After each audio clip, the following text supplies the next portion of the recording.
Olá pessoal, sejam bem-vindos a mais um planejamento de aula aqui de robótica, né, do ensino médio agora. Eu sou o Rodrigo, homem branco, cabelos de olhos castanhos claros, estou vestindo uma camiseta verde clara com uma calça jeans azul, certo? E vamos abordar hoje as aulas 1 e 2, 3 e 4 do ensino médio. Vou mostrar para vocês aqui no nosso cronograma, aqui ó, estamos na semana 2, as primeiras aulas do ensino médio do segundo bimestre, 1 e 2, 3 e 4. Semana 3 vamos com o nono ano e na semana 4 voltaremos com o ensino médio com as aulas 5, 6, 7 e 8, ok? Então vamos seguir.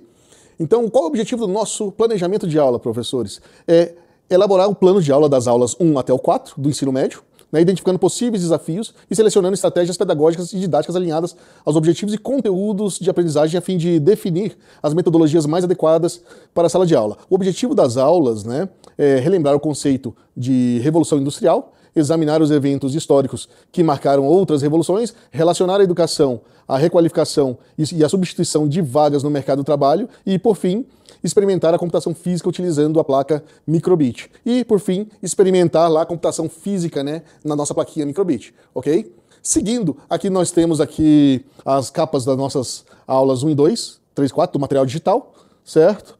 O escopo sequência também. Na sequência, a gente fez o recorte para vocês e colocamos os links do escopo ali no canto inferior da telinha lá no lado direito, certo?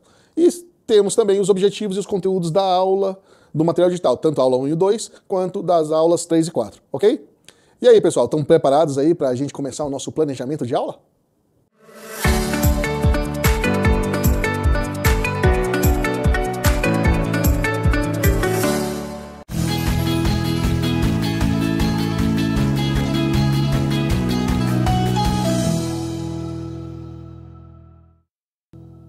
Então, pessoal, vamos iniciar aqui as nossas aulas 1 e 2, né, do material digital, do Vaporware, certo? Já falando sobre a Revolução Industrial aqui. Nesses slides aqui do nosso material digital, de 4 a 12, vai falar sobre a Revolução Industrial e as 4 primeiras revoluções industriais. Então, o objetivo central desse slide é justamente compreender essas transformações, né, tecnológicas e também os impactos sociais. Mas, mais do que isso, pessoal, mais do que entender esses avanços tecnológicos apenas, é fazer com que o aluno reflita, né, de como essas mudanças impactam em sua vida e como eles podem se preparar para um futuro trabalho, né, trabalhar futuramente com essas inovações tecnológicas, certo, pessoal?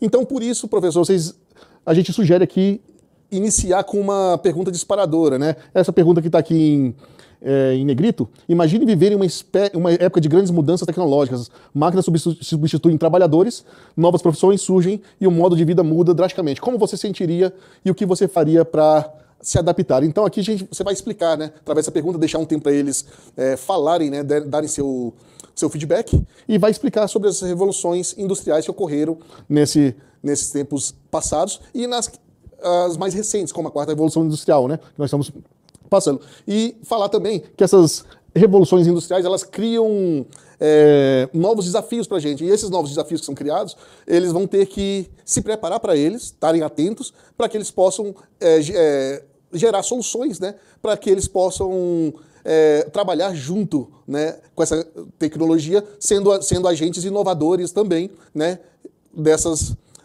tecnologias, né? Então, mostre também que a automação, né, ela tanto se fez presente na primeira Revolução Industrial, quanto se faz presente atualmente, certo? E também peça para os alunos imaginarem essa situação, né, de uma nova Revolução Industrial do futuro, onde que eles vão ter os seus desafios, seus problemas, né, que as revoluções geralmente trazem, né, na medida que trazem benefícios, também trazem problemas, né, e frente a esses problemas, que soluções eles vão ter para se enquadrar dentro dessas novas tecnologias, ok? Para isso também, para se tornar uma aula mais engajadora, mais interessante para o aluno e não ficar só na teoria, nós sugerimos aqui algumas estratégias, né, para que vocês façam com os alunos. A primeira estratégia, tanto uma quanto outra, você vai dividir a turma em 4 a 6 alunos, certo? Por grupo.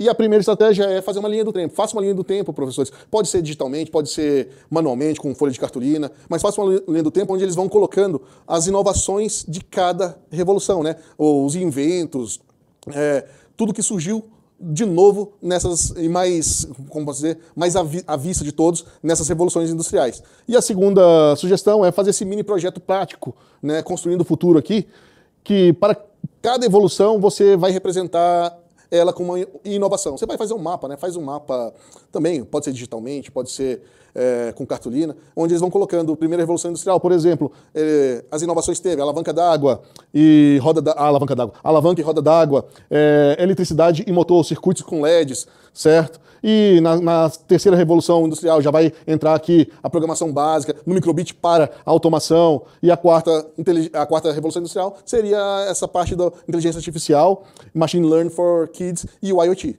Certo? De maneira bem simples. Vocês podem usar também digitalmente o Canva, o Padlet, e pedir para que eles façam essa interação digitalmente no computador também, se vocês preferirem. O que a gente sugere é vocês escolherem entre uma ou outra, porque a gente sabe que não dá para a gente escolher fazer todas as atividades numa aula só. Então escolha uma ou outra para fazer, dependendo do seu tempo. Se vocês tiverem outra sugestão também, tragam essas outras sugestões para a gente também. E essa é um ótimo momento para você aprender na prática e para você também fazer essa integração, né, interdisciplinaridade com outras matérias. No caso, vai fazer a integração com a história, né? Fala com o professor de história antes para dar um conceito inicial para os alunos sobre Revolução Industrial, ou então, logo após que eles trabalharem com vocês na robótica, peça para eles entrarem em contato, pedir mais informações sobre as revoluções industriais, ok?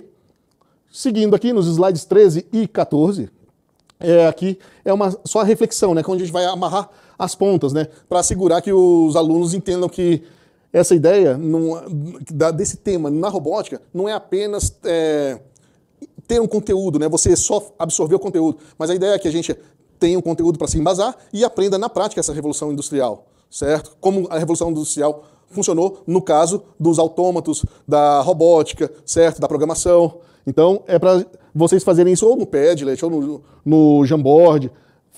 Peçam para eles que compartilhem, através de post-it, ou outra ideia que você tenha, professor. Não precisa seguir exatamente o que a gente está propondo. Isso são sugestões. Se vocês quiserem também ver, nas anotações desse PPT também tem algumas orientações, ok?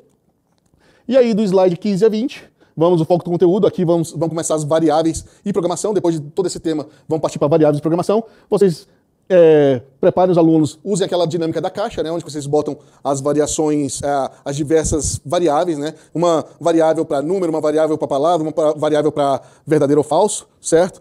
Então vocês façam essa dinâmica para ilustrar melhor, né, o que são variáveis e já para pegar o gancho da programação. E também tem no slide 18, peça para eles sempre estarem vendo como isso funciona nos blocos de programação do MakeCode e também quando ele é no JavaScript, com essas linhas de código que tem aqui, certo? Como essas variáveis se apresentam dentro da programação Java. E na prática vai ser o quê? Vai ser criar, né, essa programação utilizando as variáveis, né, de um sensor, né, ilustrando esses avanços tecnológicos, né? Vamos criar um sensor de luminosidade.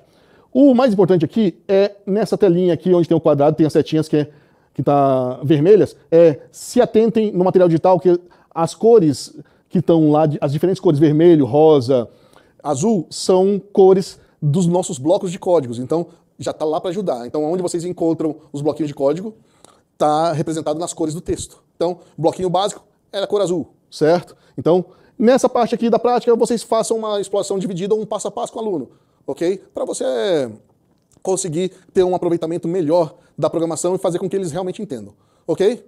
Então, pessoal, vamos para as atividades interativas agora?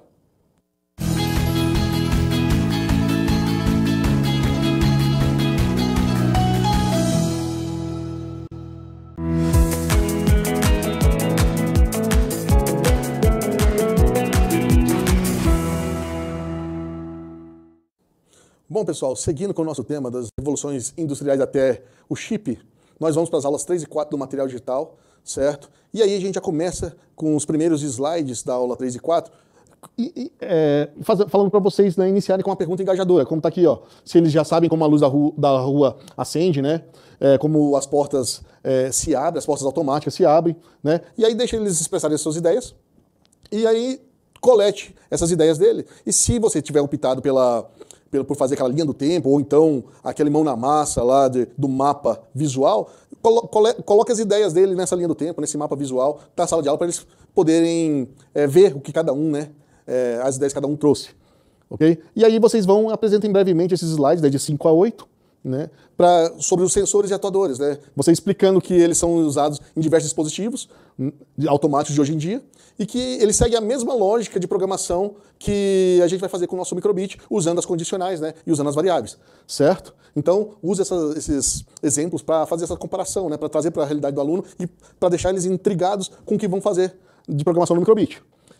E aí partimos para os slides de 9 a 12, né, que a gente vai falar sobre os pilares da computação e condicionais, certo? Nesse aqui a gente sugere fazer esse fluxo, mostrar esse fluxograma simples que está aqui, né, onde que faz uma explicação breve sobre condicionais. Por exemplo, aqui, ó, o sensor de luz, ele lê o valor, há uma comparação, né, desse valor, né, o limite, e aí, de acordo com essa comparação, a LED vai acender ou apagar. Então, se acontecer alguma coisa, uma ação, a luz estiver alta, ele apaga, o LED apaga. Se a luz tiver uma pouca luminosidade, a luz acende, certo? Então, dessa forma, você pode pegar esses pilares da computação e trazer para a prática do aluno. 2 aqui, a gente pede para vocês relacionarem, né, a realidade do aluno com exemplos práticos. Exemplos de decomposição, né, onde você, por exemplo, vai separar o funcionamento de um robô em partes, em sensores, que é a entrada, a lógica, que é o processamento, a lógica de decisão, né, do robô, e os atuadores, que é a saída desses dados, certo? E também dá exemplos práticos de conhecimento de padrões. Por exemplo, pode usar o do robô também, pode usar também o do celular com um sensor de aproximação, que é a lógica de programação desse sensor de aproximação, é a mesma lógica usada para todos os celulares de todos os modelos e tamanhos, e também os tablets, ok? E também pergunte para os alunos, depois disso tudo, se eles conhecem outros dispositivos que seguem a mesma lógica de raciocínio, né? Certo? E se possível, você traz, professor, exemplos práticos para eles na aula, né? Físico, coisa que eles podem até manipular, ok? Como um LED, um protótipo pronto que acende já o LED. Pode usar a programação da aula passada também, simplesmente para mostrar para eles. Isso aí, tudo ajuda nesse aprendizado prático do aluno. A sugestão que a gente dá para essa atividade, né, que não demore muito desses slides, é de 10 a 15 minutos, ok?